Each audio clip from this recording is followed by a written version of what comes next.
two or three things that are worth adding.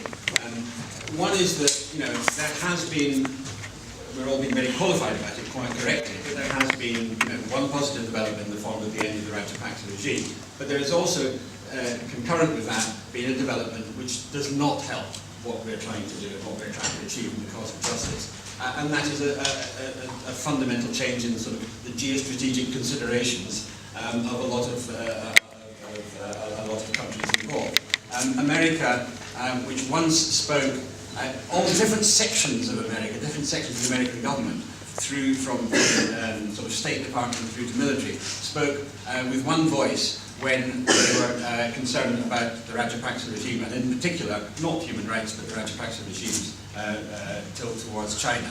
And that, is, in a sense, gave us perhaps more of an illusion of a united international commitment to truth and justice than was actually there.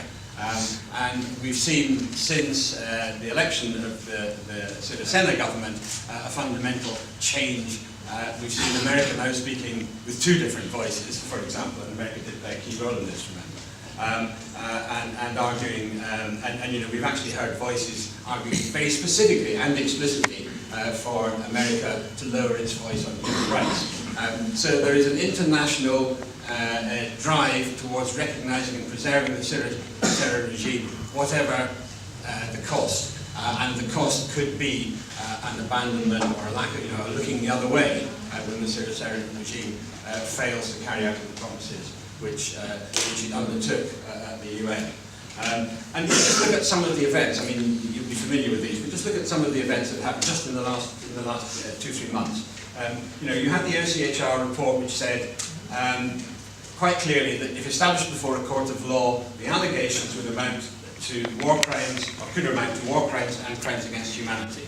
Then, last February, Macrae told Al Jazeera in an interview, the Sri Lankan government forces always acted in adherence to international law and according to the laws of the government of Sri Lanka. I must say very clearly, there are no allegations regarding war crimes.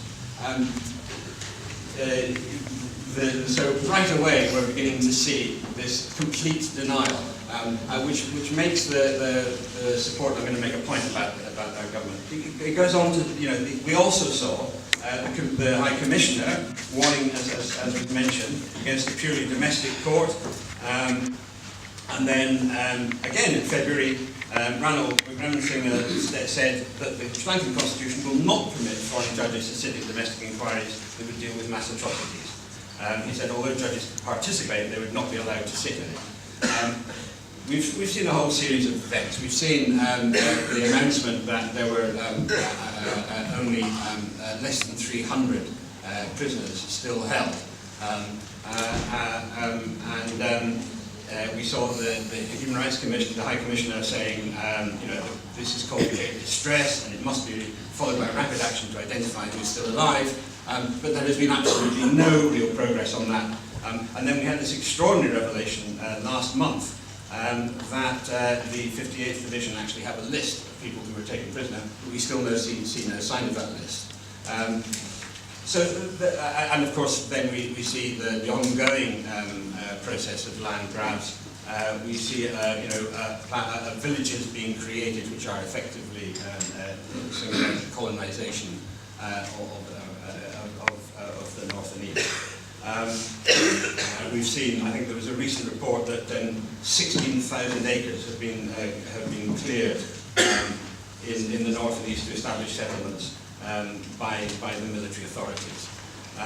And then, of course, we saw Fonseca, a man who stands accused of responsibility, overall command responsibility for the war crimes, being appointed to the government.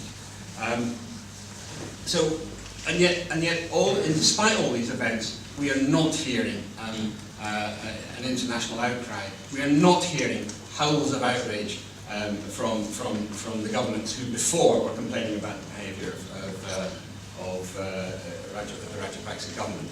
And I'm sort of reminded of what happened at the start of the final offensive, when the UN, ordinary UN workers, in the north were saying, we must stay, we must not leave, we need to watch what's going on.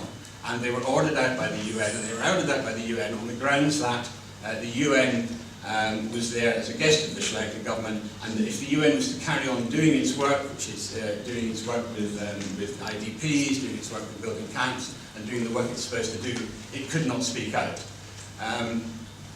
In fact, by not speaking out, not only did they fail to stop what happened, but they actually provided a cover for it, to the extent even that they built IDP camps, which were turned into prison camps by the Sri Lankan government. My concern is that the siren voices we're hearing just now say, look, we have to let the Sri Lanka, we can't rock the Sri Lanka government, we have to ensure that it stays there, are spinning the same line that the UN spin, and potentially could end up not just preventing the process, but actually providing a cover for a lack of process towards truth and justice and political solutions, which, as was mentioned at the beginning, are at the heart of this.